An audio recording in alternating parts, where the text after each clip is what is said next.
To make these fall clay earrings, you're going to need a work surface. I use a white tabletop from IKEA, as well as some antibacterial hand wipes to keep your hands dust free, and some isopropyl alcohol, which you can use to keep your surface clean and dust free. Paired with Q-tips, you can use this to take the dust off of your creations. I use a bake clay mat for baking, and you're going to need polymer clay, of course, or whatever air dry clay you are using. Also some TLS, translucent liquid Sculpey, and Fimo liquid gel for the adhesion of different clay pieces together, and also for creating the blood for the vampire fangs. I use E6000 glue to attach my jewelry findings, and of course you'll need jewelry findings and jump rings, and some tools to help you in case you are doing more complicated things with your jewelry making. A rolling pin or pasta machine, some cutting tools, tweezers for picking up small pieces of baked clay, some balling tools for blending and adding details, and blending tools for smoothing things out. Needling tools are also super necessary, and a nail file or sandpaper, or you can use a Dremel tool paired with a mask, of course, for sanding and polishing your charms. I got the Dremel midway through recording this video, and I didn't know how to use it yet, so I did not use it in this video. Paint brushes for painting details and glazing, acrylic paints. Clay cutting tools are useful as well, but you don't need them. I personally don't like this brand because of the ridges in the cutters. And some glaze for sealing in the paint and adding shine. Chalk pastels mixed with the Fimo liquid gel create the blood look on the vampire fangs. And you can add beads to your earrings if you'd like. Alright, so let's get started with the crafting now. First, we are going to clean our hands and our work surface. So these antibacterial hand wipes are perfect to keep at your workstation. Clean off your surface as well to prevent dust from getting on that white clay. It'll happen inevitably, but you know, you can prevent it as much as possible. You're going to take some white clay and knead it to make it soft enough to work with, and then you're going to shape the clay into 2 small balls of equal size. And then you're gonna flatten them a little bit so that they have that pumpkin shape. You don't want them to be totally rounded, of course. And just shape the sides to kind of get an oval. And then you're gonna repeat that on the other ball of clay until they are about the same size. They do not have to be twins, but sisters. And then you're going to take either a needling tool or one of your blades and use the other end of it, the non-sharp end. And you're just going to kind of create a little curve on one end of the pumpkin to create like those ridges in the pumpkin. And then you're gonna do one more curve on the other end so that there are 3 segments to your pumpkin. This is just the way I'm doing it. You can look at pictures of pumpkins and, you know, craft it however you like. But I'm doing the same thing with the other ball of clay.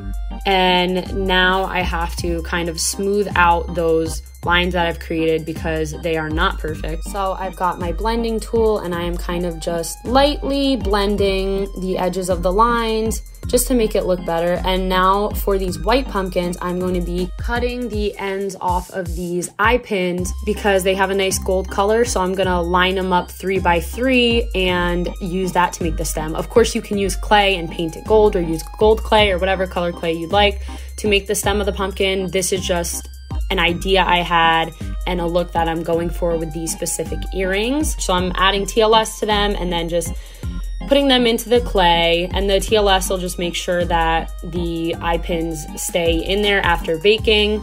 It's a bakeable medium, so once it's cured when you bake, it is like cement for the clay essentially. So it's a very delicate work here to kind of line those 3 eye pin ends up with each other, and I'm using a balling tool to kind of hammer them in and shape them, and adding a little TLS also just to keep them together with each other, and using my needling tool to straighten them out.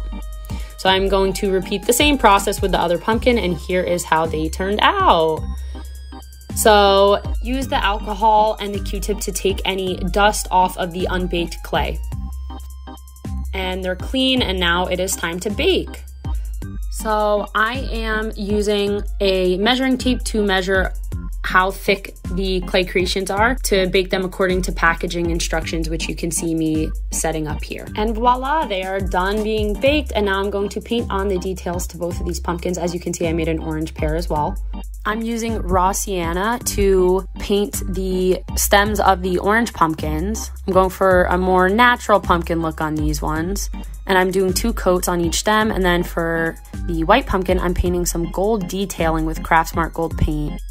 I'm painting like little gold leaves, and you kind of have to do a few coats, and it's very hard to work with because it's a very fine detailing job, but you know, just take your time. And I only decided to do it on one of the pumpkins because it was kind of time consuming, and at this point I just, you know, if you make a mistake, just wipe it off or use isopropyl alcohol and a Q-tip and it comes right off. The paint will swipe off clean.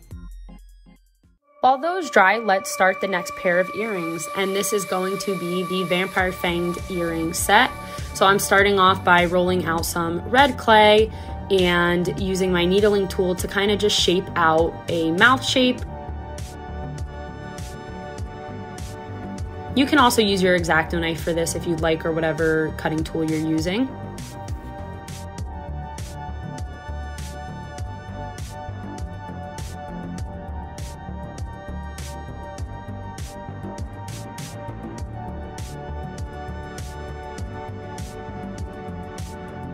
Once you're done cutting it out, just shape it with your fingers to kind of even out the edges a bit.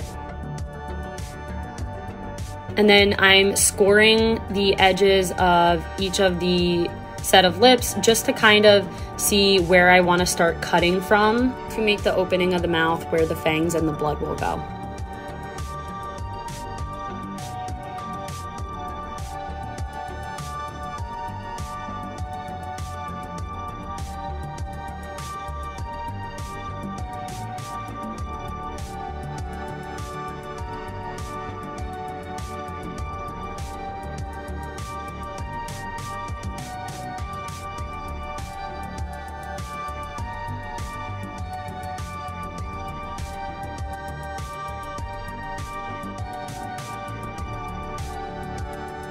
Once you're done cutting that piece out, you can kind of use your needle tool to just, you know, remove any little edges that you couldn't get initially.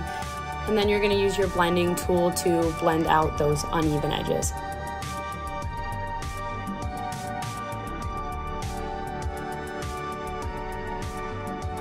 Now it's time to add the details of the lips, so I am using a needling tool for this and making fine lines.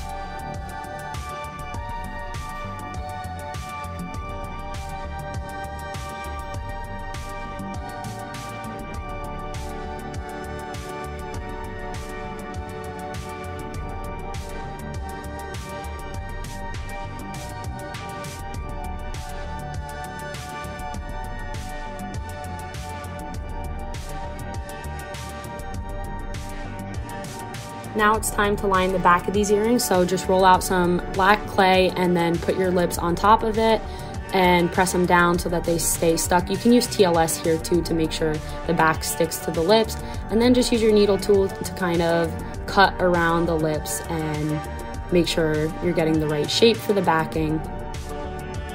Use your needling tool to also remove any uneven edges that you couldn't initially get, and then it's time to bake these earrings. So after pre-baking them, you're going to make the teeth, and you know, you want to bake them first so that you don't ruin the rest of the earring when you do this part. So kind of cut your teeth out of a strip of white clay. I'm using my needling tool for this. So you're gonna want 4 front teeth, so you can go add those in. Again, you can add TLS behind it to stick if you'd like. I didn't, but you can.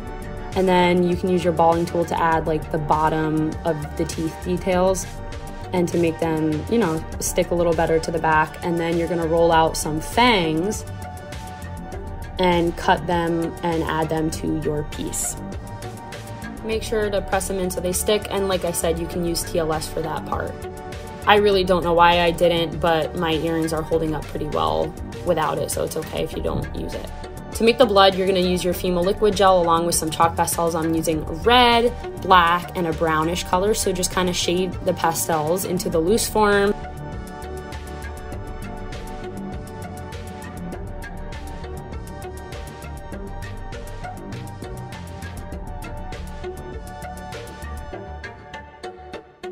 You are then going to mix them with the Fimo liquid gel to get a blood type of looking bakeable medium.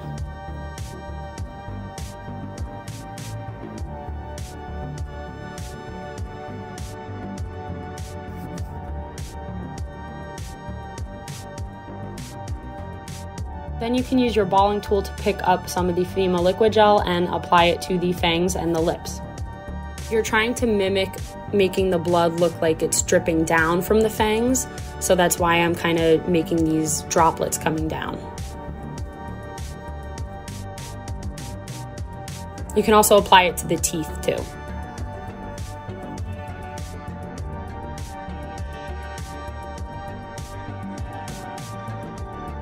And now it's time to bake those.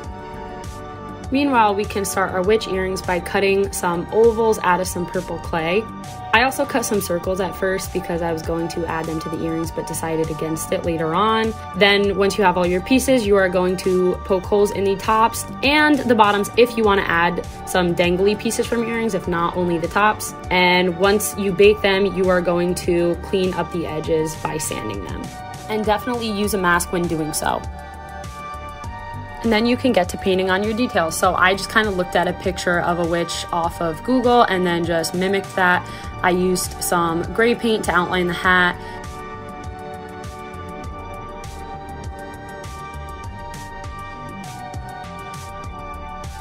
And then filled it in with some black paint.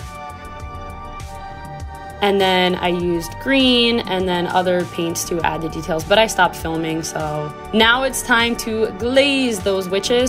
So I added a very thin coat of my glaze over each witch earring, and I did 2 coats overall, but let the first coat fully dry before adding the second coat, of course. Then I glazed just the blood on the vampire earrings. And I did 2 coats for this as well. And then just the gold leaf details, that is the only part of the white pumpkins that I glazed. And then I'm using E6000 glue to attach the earring backs to my earrings. Now I wanted the vampire ones to be hanging earrings, but I forgot to put a hole in them. So if only I knew how to use my Dremel. They are studs instead. And then for the witch earrings, you can add beading to them if you like, to your jump rings. I chose not to because I kind of thought that it looked better without it, but you can add that detail if you would like. And here are my finished Halloween fall earrings. They're super fun and easy to make, and you can really go in whatever direction you would like with the designs. Feel free to like, subscribe if you want to. If not, it's totally cool, and I'll see you guys next week.